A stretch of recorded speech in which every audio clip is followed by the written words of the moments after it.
here with CEO of Hartling Group, Stan Hartling, who's a developer of this wonderful property here, the Palms at Grace Bay, as well as the Sands at Grace Bay, and his newest luxury venture called Shore Club on Long Bay. Stan has some really interesting and unique perspective of Hurricane Irma and the aftermath and recovery from that. And I thought we would just ask Stan a few questions here, because many people ask us how we're doing, Stan, and you tell them, and I think sometimes it's better to show them. Right. So I think we wanted to show you here at the Palms, which is open, which has resort guests, which looks fantastic. And I guess first question asking, how did you do it? And what was it like restoring your property so quickly? Well, you know, look, first and foremost, we got an amazing team, and I really be remiss to say that the group really rallied. But the nice thing is that a lot of people need to realize about Turks and Caicos as a destination is that it really is a destination that's been developed in the last sort of 2 decades to 10 or 15 years. So the building specifications here are very high level. We've got, you know, very high hurricane rated buildings, top quality materials, and you just need to walk around the properties to see that. The buildings did amazingly well. They really did. I mean, it's really minor damage to the buildings, a bit of water intrusion. So that's a nice thing about the location. We have a great built product. The other thing, we were really limited mostly to landscape damage. So tourists coming today really is only going to notice a few braces on some trees and maybe a few limbs trimmed. And really it's down to that. The beach is just as beautiful as it always was. The water's just as blue, and the drinks are perfectly cold.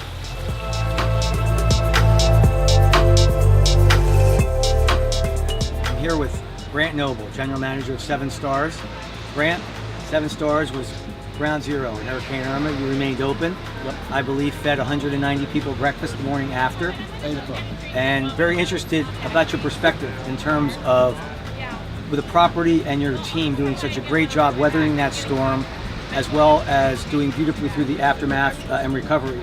Clearly 7 Stars is open. You have how many people on house today?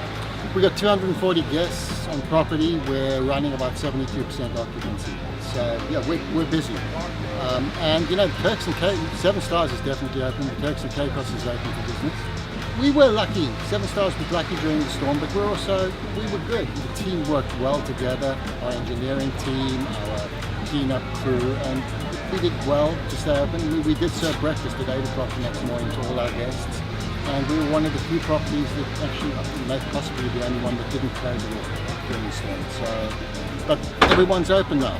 Bar a couple of resorts, we're all open, and people can help the Caribbean now to come to the Caribbean.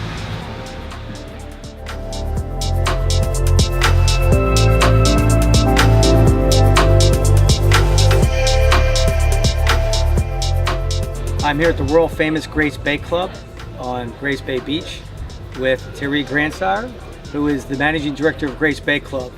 Thierry, we obviously experienced recently quite a strong hurricane in Hurricane Irma. We were fortunate that Maria went north of us, and we were interested in you sharing your experience of what it was like with the property in terms of experiencing the hurricane and the immediate aftermath and recovery. Clearly you're open, it's a beautiful day, you have guests, your bar is almost full, and we'd like to have your perspective of it. Well, you know, I mean, Joe, it's something like the island never experienced, the strength of that hurricane. I was here, we had a lot of our staff, some guests remaining, and we were here because we thought it was one of the safest places to be an island. And I wasn't going to have some guests here to let them by themselves, and some of my staff were here, so we wanted to share that with everybody.